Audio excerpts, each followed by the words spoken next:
I guess a prophet is not welcome in his hometown. Anyway, let's get over to the news and see what's going on. Okay, first let's start with something fun. I didn't get this right away, but When I'm out for March Madness, you'll I'll cover phone explain it. trades. People can get a free Samsung Galaxy S22 when they trade in a Galaxy. Any year, any condition. Oh, I get it. So you can take your old phone that you've had for 12 years and loved every minute of and trade it in for something new that suits your life now? That's right, yeah. Then enjoy immediate success, even though you'll never forget your old phone, ever. It's a great trade. Life-changing. Get a free Samsung. So anyway, Matthew Stafford was with Detroit for like 12 years, and he never did much. never could beat the Packers.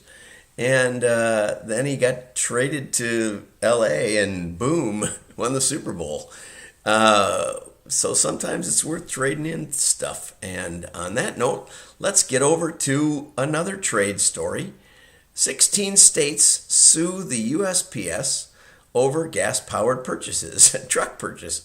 The Postal Service is buying about 100,000 new little trucks to replace the old ones that were first launched in 1987. So that makes them, I don't know what, 35 years old or something. It's like, whoa, whoever made those first ones did a really good job that they're still running. And so maybe that's influenced the decision. Maybe they decided that electric is just a flash in the pan or a new fad. Who knows? Anyway, so along comes California and 14 or 15 other states, and they're suing the USPS because they said you have to buy electric vehicles because you're going to stink up our communities. Well, probably less than now. I mean, the fact is that they're running gas vehicles now, and I'm sure it'd be a whole new infrastructure have to be put in for every 3 or 4 of the little trucks. You probably have to put in a couple of charging stations, etc. So there's a lot to buy, and they may not be getting the $70,000 rebates and subsidies that a Chevy Volt got. Who knows? We don't know. But anyway, so they may have to pay for the actual car or truck. Anyway, astoundingly, according to the Washington Post, the Postal Service signed a contract, paid millions of dollars for these vehicles first before even doing their environmental testing. Well, that does sound kind of like the post office. Kim from the U.S. Postal Service said they conducted a robust and thorough review and fully complied with all the obligations under the National Environmental Policy Act. The Postal Service contract called for 10% of the new vehicles to be electric, but the Postal Service contends more electric vehicles can be bought based on financial outlook and strategic considerations. I think it's kind of something to keep up, an ace to keep up your sleeve because, you might get stuck with vehicles for 30 years and there's going to be a lot of innovation and a lot of change in the vehicle market in the next decade or two. Everybody knows that, right? The next generation of the electric vehicles may deliver the mail on its own somehow or other, right? So, excuse me, I have a proposed solution for the settlement, and that is in cities where there are significant air pollution quality issues. I debated this in high school. Where it's a serious problem, give those 10% or 20, I guess 20% of the fleet is already electric. Give those to the cities. Never mind that those are basically coal-powered. And, the coal power plant is clean coal, but, and most of what they're fighting about is the CO2 that comes out the pipe that is good for plants. And with the fertilizer prices going up, zoom, zoom, you might want to put a little more CO2 in the air. Anyway, now let's get over to Ritson. I have to admit, this is beyond my depth.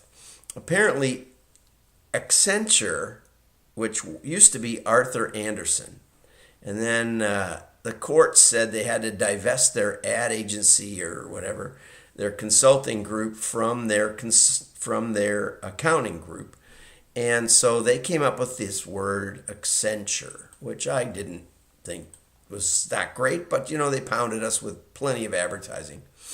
And now I'm not sure if it's called Accenture Song or it's just called Song as a company name. But I know that song.com is taken. So I learned that from Mark Ritson. I learned a lot from Mark, and that's why I feature these, and I'll put this up in the show notes, of course, over at wdma.org. Accenture, and then they had this pretty colors song. Okay? The fact that they rebranded it voluntarily, I got a -10 with Ritson, because rebranding is a recipe for disaster. One of the questions he asks is the question he asks about the name. He said when one of the big problems with PwC, yes, them again, rebranding its consulting arm as Strategy and, was the unfortunate moment when employees were asked, who do you work for? Strategy and. And what? I can see that be problematic. And people would pause and wait for what? What? And what?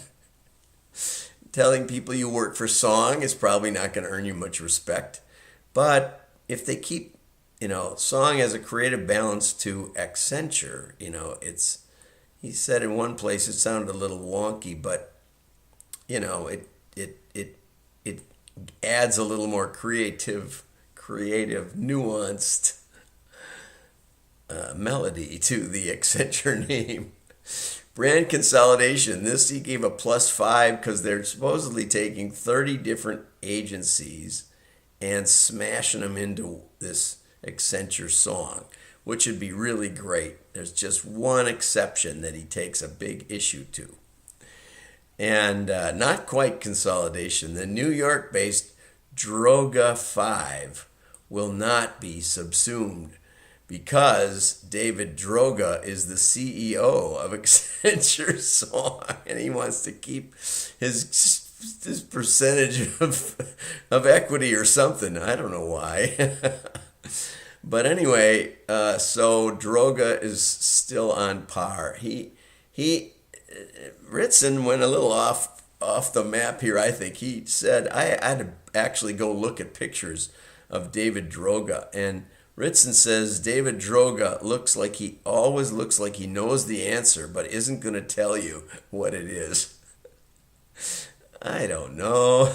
It's hard for me to read all that in, and I don't particularly find him attractive. In Droga, Ritson says they have a genuine savant, and everyone knows it. Okay.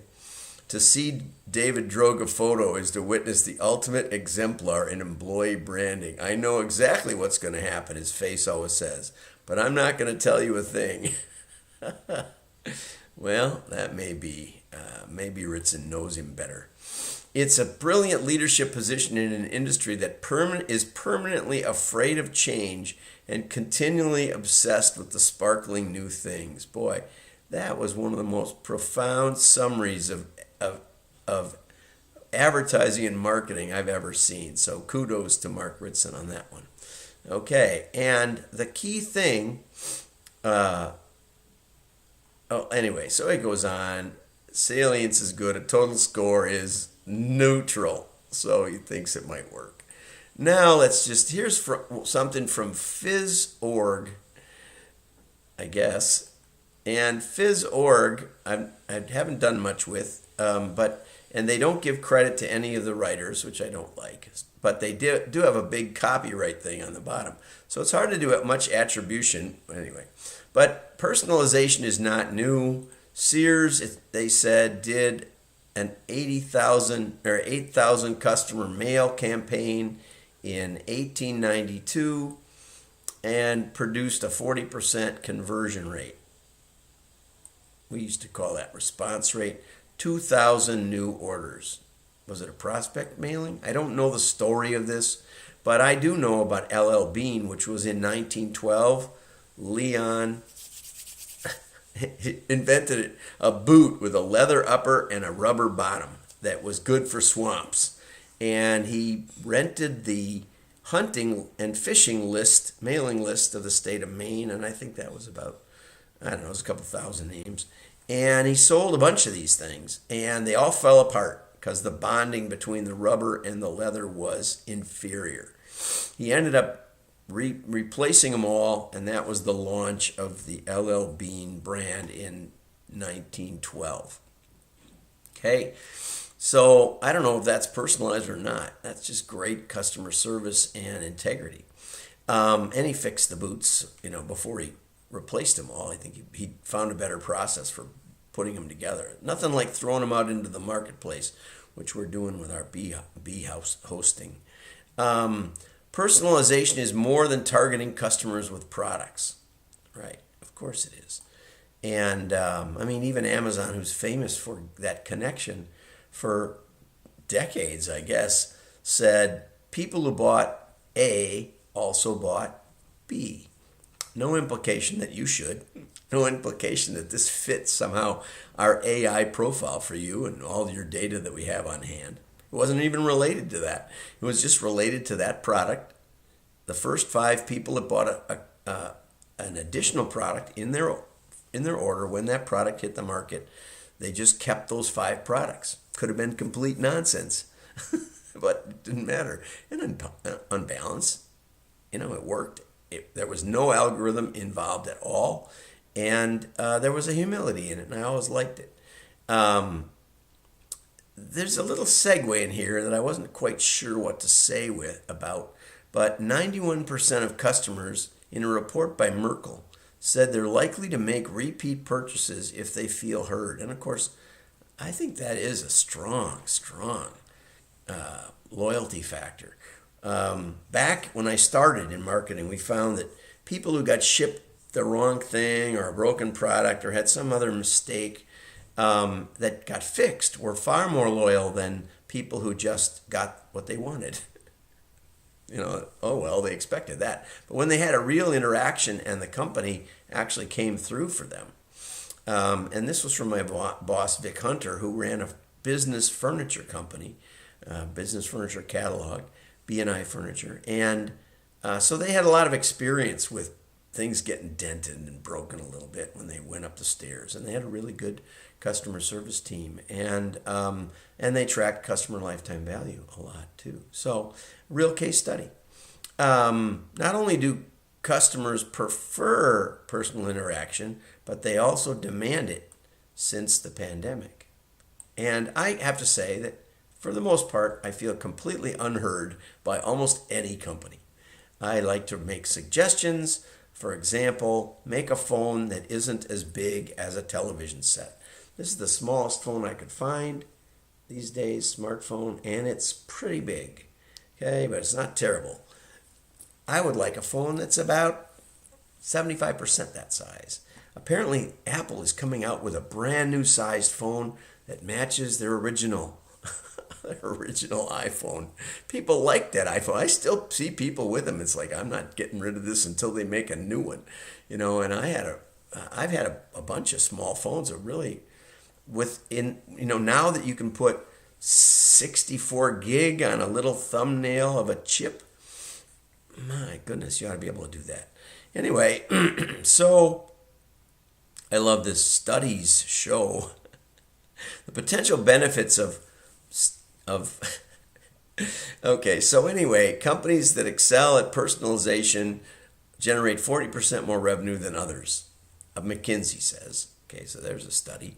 It seems like there's a trade-off between privacy and personalization. Well, it depends on it depends on what you do with the information.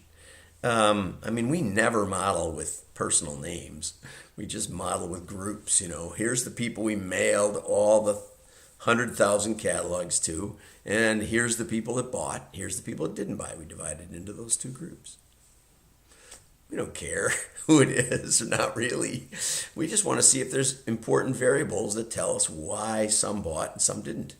And we look at about 500 variables, and sometimes really surprising things pop out. Studies show that customers are frequently irritated by generic marketing messages. Customers are also and frequently irritated by retargeting that they've already bought. They've already gotten past that. I think this is funny. Netflix demonstrates to good effect that they can guess what you want. Have you ever tried Netflix recommendations? I mean, it's better than just starting from scratch with a million videos or something. But it's not that good, and it also is not much of an algorithm. It just glops up categories of films together that you haven't watched versus what you have. And, when they famously offered $1 million for a better algorithm, they didn't even implement it because it was way, way, way, way, way more complicated, and it only gave a lift of a couple of percent. So they said, well, this isn't any better than what we got. So it's a very, very, the article descends into AI-powered recommendation engines and service bots. I love that, customer interaction is so important that we're going to put service bots on it to make it more personal.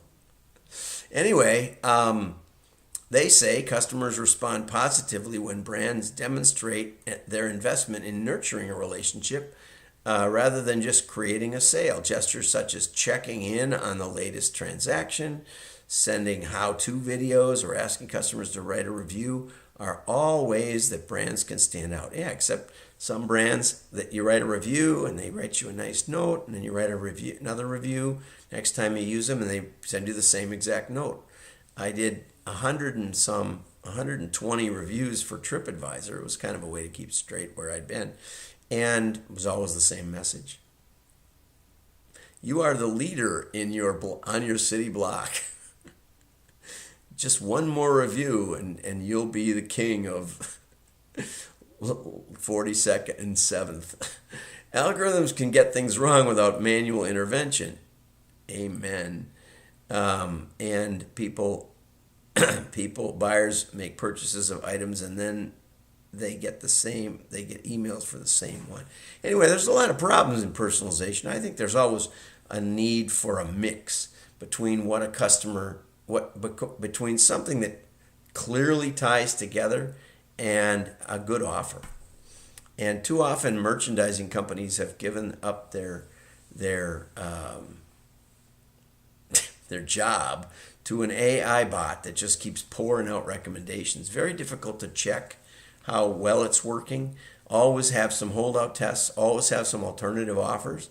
I would say to my merchandise department, I would say, look, let's give them a good sale. Let's give them something that we've gotten a good deal on. So we bought it at 40% off. Let's give some of that back to them and say, like, the first time I ordered from Cabela's, and this was when they were talking about using me as their very first segmentation consultant.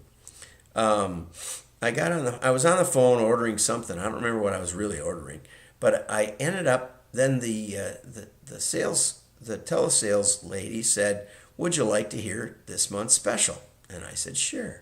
And she said, "Well, you can get." I think it was 4 crankbaits for $10, so $2.50. It was a really good deal for a complex bait, a rattling crankbait. And they looked really good. I never really caught any fish from them. But just the fact that they would have a general special deal for me after we'd finished the whole thing was really powerful in changing my impression of Cabela's from a high-priced leader. I'd fished all my life. I could catch fish, with something at Walmart. I still can. But it gave me the impression that Cabela's was looking out for me, that they were working hard to get some deals that could save me some money, and I had really never fished with crankbaits before. So I would say that a good test, rather than a holdout test of your goofy AI, would be an A/B test, where personalized message, where we attempt to guess what you want, unlikely, versus a generic offer that's a good one. Okay. Another point that they made in here is that personalization can become restrictive and prevent exploration. Excellent point. Almost never mentioned. For Musician's Friend, we They had like a 500-page catalog, and so we were modeling, and we went head to head against. They tested us against 8 different modeling companies around the world, 11 different tests. We beat them all. The last one we won by 321%, and so they accused us of cheating. We sorted all that out, but along the way, I think it was Brian said, let's do some of that segmentation that you talk about. So they actually had their people go out and sell, the merchandise people go out and sell ads to Gibson guitar and drum companies and all these different brands, and they would put like full page ads in and we would do a drum catalog, and we would do a guitar catalog, and we would do a DJ catalog, and we had about 3 or 4 catalogs specially made.